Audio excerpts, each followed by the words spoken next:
So I want to tell you about the way that Jesus works on this.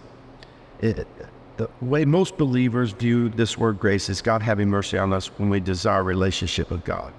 But we soon discover that we cannot live up to God's holy standards of perfection. Many realize they cannot be perfect or do good enough works in order to have a relationship with God, but still press on. They press on until one day grace steps in and says, believe on the Lord Jesus Christ and you will be saved.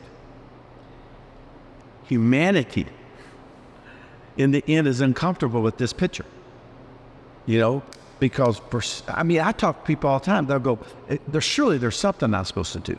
No, God will step in, and a lot of times it's in a crisis, and people will call out. People are like, I need to change my life.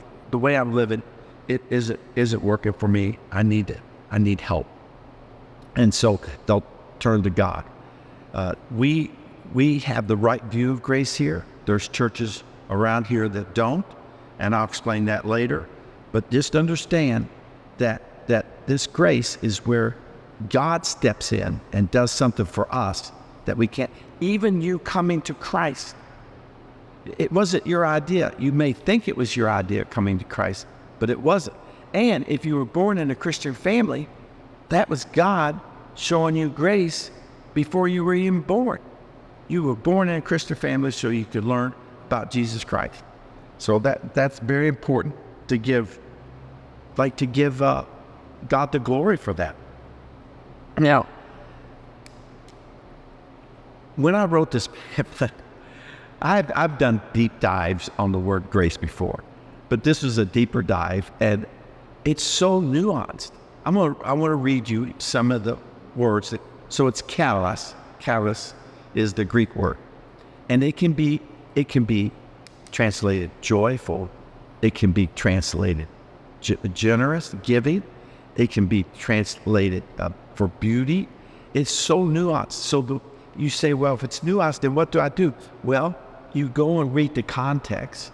That's why you look at the New Amplified Bible, the Amplified.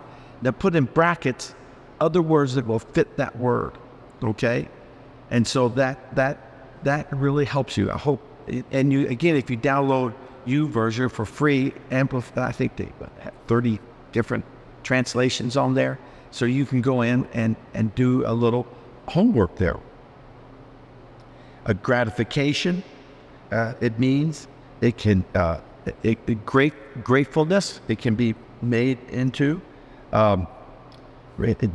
impression by recipient. That's 3 John 1:4, the grateful is Luke 4:22. Luke 2:52 reports that Jesus grows in favor with God and men, which points out a mental attitude toward one another.